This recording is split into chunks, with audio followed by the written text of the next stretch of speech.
Good morning! Mag-harvest tayo ngayon ng miracle fruit, also known as calabash. Kabilog. Dalawa. So marami tong health benefits. Pwede ito siyang anti-cancer, mga problems with hypertension, mga blood-related problems. Dito sa Kasi good ito for for kidneys, Dito liver, darak kong bunga. mga skin disease.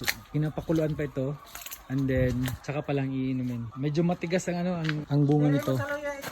So dalawang puno yung tanim natin dito sa poultry ng miracle fruit. Yung iba naglalaglagan na lang kasi walang kumukuha. Pero kami, if may time, ay nagkukonsume kami nito. Yan, ang daming bunga nito guys. Pag binili nito sa mga supermarkets ay medyo mahal. At saka